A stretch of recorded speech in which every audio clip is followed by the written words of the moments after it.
Hello students. In the last video we have discussed about various stages of plasmodium in the body of human beings and female anopheles mosquito, and we have discussed about various type of organs infected by the plasmodium and how how it completes its life cycle.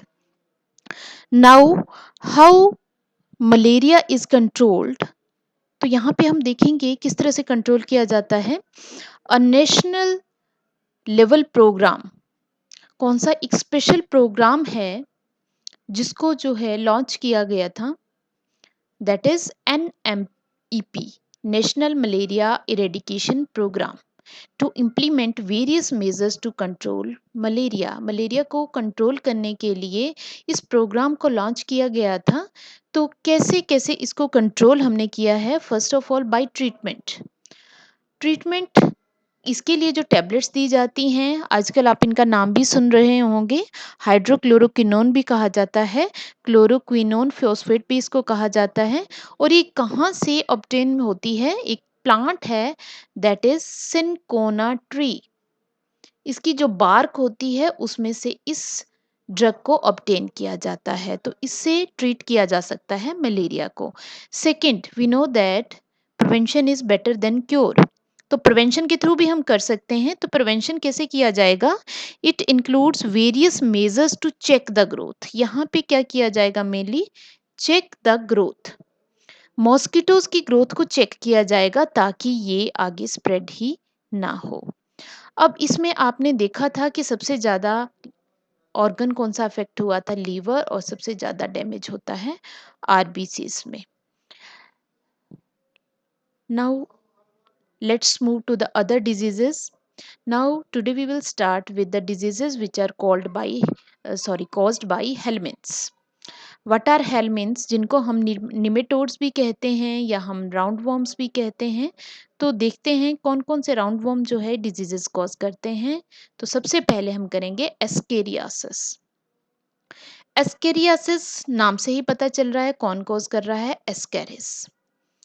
इसमें organ कौन सा affect होता है? Intestine सबसे ज़्यादा। और ये spread, transmission कैसे हो रहा है इसका? By the fecal matter.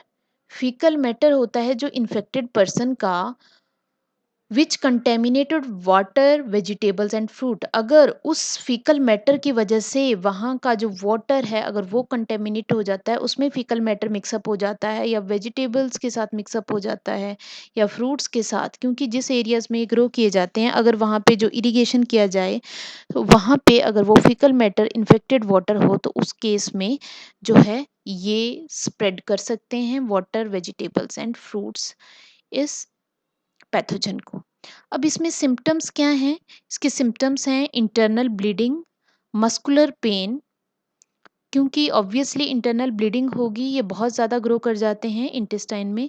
Fever है, एनीमिया, क्योंकि जो भी हम खाएंगे उस टाइम पे वो ये पैथोजन ही एब्जॉर्ब कर लेता है, तो जो पर्सन है, ह्यूमन बीइंग है, उसको कोई भी नरिशमेंट नहीं मिल पाता है। और सबसे सीवियर केस में ये ध्यान रखना है, सीवियर केस का यहाँ पे है blockage of intestinal passage. In case इनका नंबर इतना ज़्यादा, ये रिप्रोडक्शन के थ्रू इतना ज़्यादा अपना नंबर इंक्रीज कर लेते हैं कि ये इंटेस्टाइनल पैसेज को ही ब्लॉक कर देते हैं, जो कि बहुत ज़्यादा फैटल हो सकता है।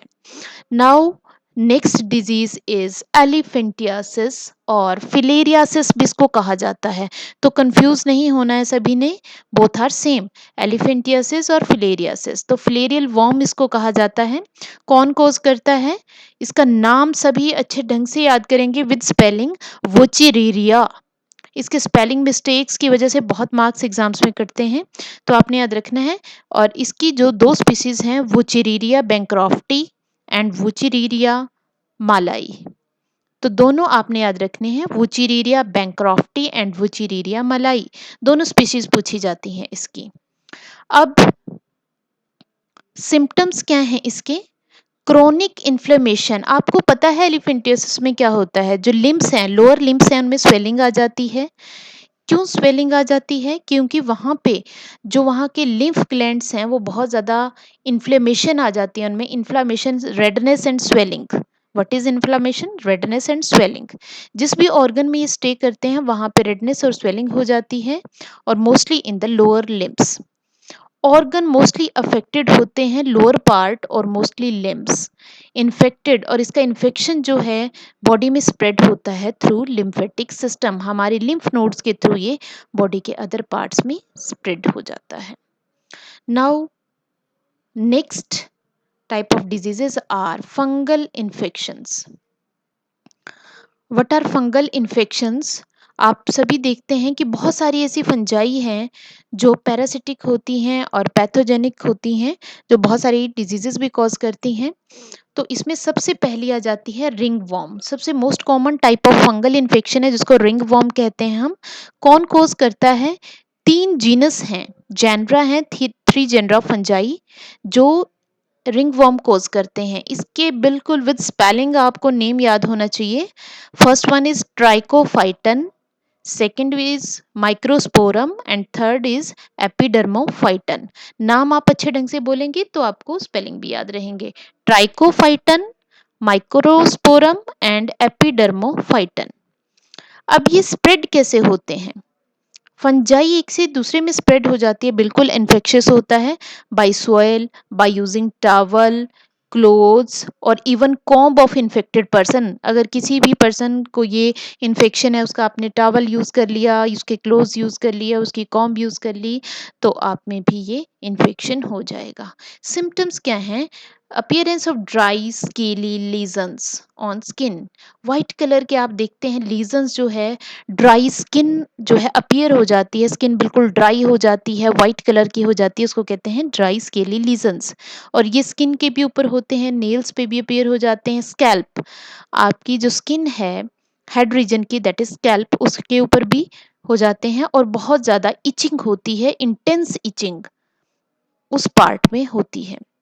अब यहाँ पे एक ध्यान देने वाली बात है कि नॉर्मली तो ये नहीं ग्रो होते, इनके लिए कुछ कंडीशंस हैं ग्रोथ की।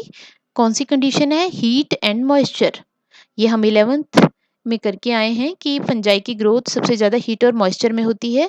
Best condition for fungi to grow, because of this fungi grow in skin folds. जहाँ जहाँ स्किन में फोल्ड्स होते हैं, such as those in groin और बिटवीन द टोज, तो वहाँ पे ये बहुत ज़्यादा ग्रो कर जाती हैं, क्योंकि वहाँ पे इसको रिक्वायर्ड कंडीशन जो है वो मिल जाती हैं।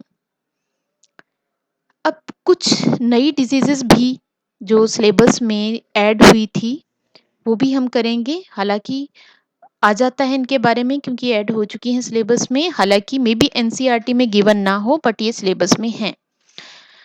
तो फर्स्ट ऑफ ऑल हम करेंगे चिकनगुनिया। What is chikungunya? एक बहुत ही फेटल जो डिजीज इसको माना जाता है, क्योंकि कोई भी क्योर नहीं है इसका। कॉजेटिव एजेंट इसका नाम है चिकनगुनिया वायरस, और इसका जो ट्रांसमिशन है वो फीमेल मॉस्किटो, और कौन सा? Aedes aegypti.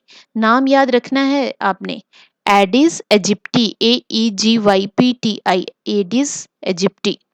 इसके सिम्टम्स क्या हैं? जॉइंट पेन, क्रिपलिंग, बहुत ज़्यादा ऐसा कि जिसमें जो जॉइंट्स हैं उनको वो पर्सन बिल्कुल फोल्ड करके रखता है अपनी लिम्स को, इतना ज़्यादा उसको पेन होता है। Sudden fever and sometimes haemorrhage, bleeding भी हो जाती है, जो एक्सट्रीम जो फेटल स्टेज होती है उसमें ब्लीडिंग भी हो जाती है।